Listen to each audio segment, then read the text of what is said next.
அனைவருக்கும் வணக்கம். இந்த பதிவில் நம்ம எதை பற்றி பார்க்க போகிறோன்னு தெரிஞ்சுக்கிறதுக்கு முன்னாடி மறக்காமல் நம்ம சேனலை சப்ஸ்கிரைப் பண்ணிக்கோங்க.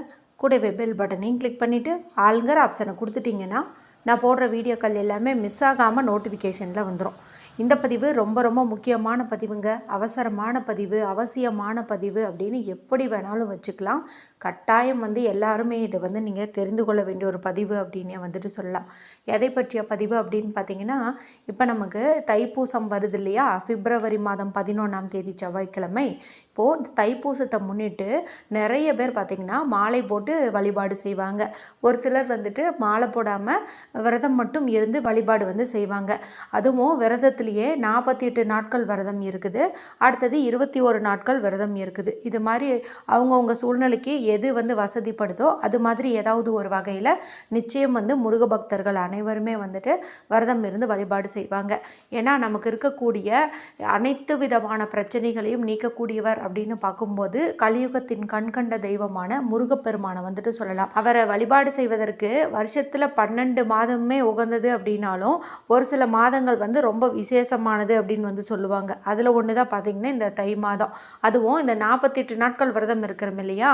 அது பார்த்திங்கன்னா ஒரு குறிப்பிட்ட நாளில் தொடங்கி அந்த 48வது நாளாக தைப்பூசம் வர்றது ரொம்ப ரொம்ப விசேஷம் அப்படின்னு சொல்லுவாங்க. ஏற்கனவே நம்ம சேனலில் போன மாதமே இது குறித்து நான் ஒரு பதிவு போட்டிருந்தேன். எந்த நாளில் விரதம் தொடங்குனா 48வது நாள் இது போல் தைப்பூசம் வரும் அப்படிங்கிறது குறித்து. அது ஃபாலோ பண்ணி நிறைய பேர் இருந்துகிட்ருப்பீங்கன்னு நினைக்கிறேன். அதே போல் 21 நாள் விரதமும் இருந்துகிட்ருப்பீங்க அப்படின்னு நினைக்கிறேன். இன்னும் ஒரு சிலர் பார்த்திங்கன்னா விரதம் இருக்காமல் தினந்தோறும் முருகப்பெருமானை மனசுக்குள்ளே நினச்சிட்டோ இல்லை விளக்கேற்றியோ வழிபாடு செய்வாங்க. ஏதாவது ஒரு வகையில் நீங்கள் செஞ்சுட்டு இருந்தீங்க அப்படின்னாவே போதும். இப்போ இந்த மற்ற விரதமெல்லாம் இப்போ நம்மளால் ஃபாலோ பண்ண முடியாது, ஏன்னா அந்த நாட்கள் முடிஞ்சிருச்சு. ஆனால் நமக்கு இருக்கக்கூடிய கடைசி வாய்ப்பு அப்படின்னு பார்க்கும்போது நான் 2 சாய்ஸ் இருக்குது. ஒன்று தைப்பூச தன்னைக்கு நம்ம விரதம் இருக்கலாம்.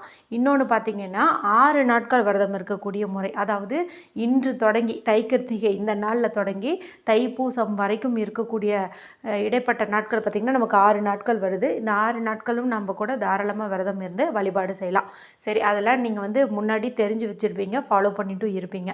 எங்களால் விரதமும் இருக்க முடியாதுமா, ஆனால் முருகப்பெருமானுடைய பரிபூர்ண அருள் எங்களுக்கு கிடைக்கணும், கடன் பிரச்சனை தீரணும், குழந்தை பாக்கியம் கிடைக்கணும், திருமண தடை நீங்கணும், நல்ல ஒரு செல்வ செழிப்பு உருவாகணும், சொந்த வீடு அமையணும், நிலம் சம்மந்தப்பட்ட பிரச்சனைகள் தீரணும், தொழில் முன்னேற்றமாகணும், நல்ல வேலை கிடைக்கணும் அப்படின்னு நினைக்கிற எல்லாருமே இப்போ நான் சொல்கிற ஒரு சின்ன விஷயத்தையாவது இன்று தொடங்கி தைப்பூசம் வரைக்கும் இருக்கக்கூடிய 6 நாட்கள் நீங்கள் தொடர்ந்து செய்யுங்க. அற்புதமான பலன் உங்களுக்கு கிடைக்கும். இப்போ நான் சொல்லக்கூடிய முறையானது நீங்கள் மாலை போட்டு வழிபாடு செஞ்ச பலன், விரதம் இருந்து வழிபாடு செஞ்ச பலன் எல்லாத்தையுமே கொடுத்துரும் அப்படின்னே சொல்லலாம். ஆனால் அவசியம் நீங்கள் இன்றைக்கே தொடங்குங்க. ஒருவேளை இந்த வீடியோவை நீங்கள் நாளைக்கு தான் பார்க்குறீங்க, நாளை கழித்து தான் பார்க்குறீங்க அப்படிங்கும்போது நீங்கள் என்ன செய்கிறீங்கன்னா எந்த நாளில் பார்க்குறீங்களோ அந்த நாளில் இருந்தாவது இதை நீங்கள் தொடங்குங்க. ஏன்னா இருக்கிற இந்த கோல்டன் டேஸை நம்ம மிஸ் பண்ணக்கூடாது இல்லையா?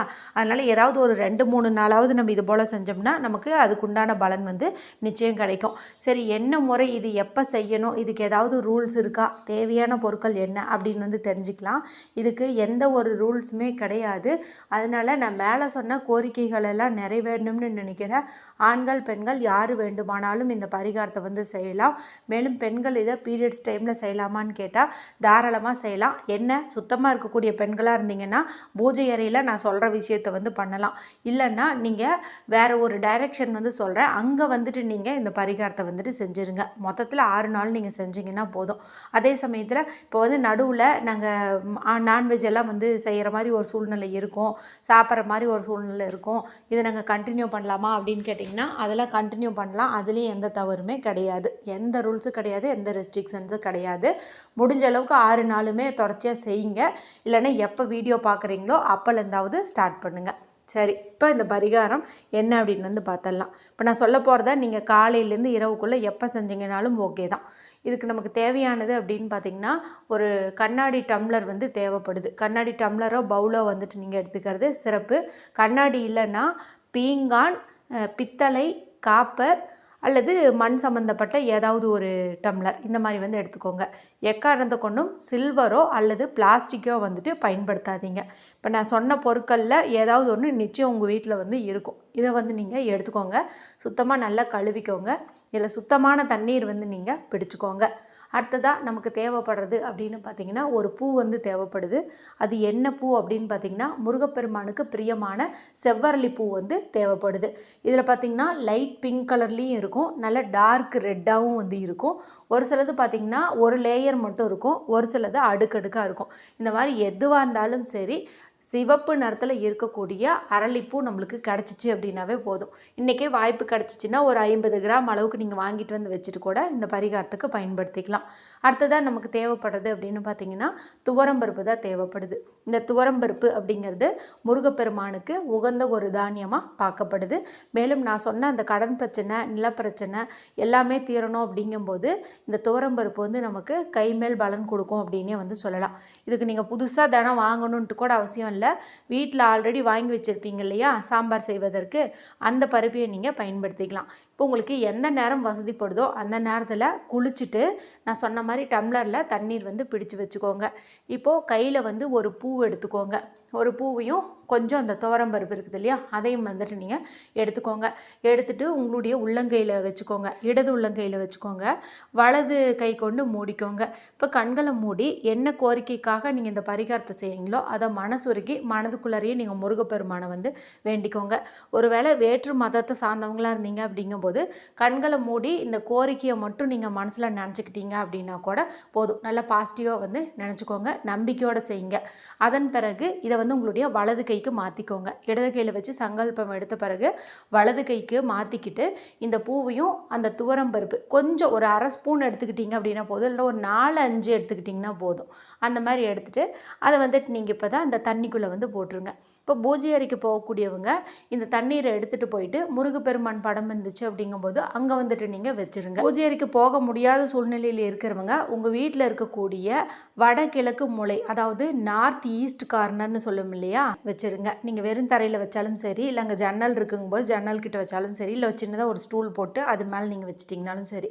இது வந்து ஓப்பனில் தான் இருக்கணும், அதாவது திறந்த நிலையில் தான் இருக்கணும். யாரும் வந்து தட்டி விட்டு அந்த தண்ணியோ அந்த இதெல்லாம் சிந்தாத மாதிரி நீங்கள் கொஞ்சம் பார்த்து வச்சுக்கோங்க. இப்போ இன்றைக்கி வச்சிட்டிங்க அப்படிங்கும்போது நாளைக்கு காலையில் நீங்கள் எழுந்ததும் குளிச்சுட்டு இந்த பூவையும் இந்த துவரம்பருப்பையும் ஏதாவது மரம் செடி கொடி அடியில் வந்துட்டு ஊற்றி விட்டுருங்க. உங்கள் வீட்டில் செடி இருந்தாலும் சரி, இல்லை வெளியில் எங்கேயாவது ரோடு சைடு மரம் இருந்தாலும் சரி, அங்கே போய்ட்டு நீங்கள் ஊற்றி வச்சுருங்க. திரும்பவும் இந்த டம்ளரை வந்து கழுவிட்டு மறுநாள் இதே பரிகாரத்தை செய்யுங்க. திரும்பவும் தண்ணீர் பிடிச்சிக்கோங்க. இன்னும் ஒரு 1/2 ஸ்பூன் அளவுக்கு துவரம்பருப்பு எடுத்துக்கோங்க. இன்னும் ஒரு புதுசாக ஒரு அரளிப்பூ எடுத்துக்கோங்க. இதே போல் உங்களுடைய உள்ளங்கையில் வச்சு சங்கல்பம் எடுங்க. இந்த தண்ணிக்குள்ளே போடுங்க. இதே மாதிரி பிளேஸில் வைங்க.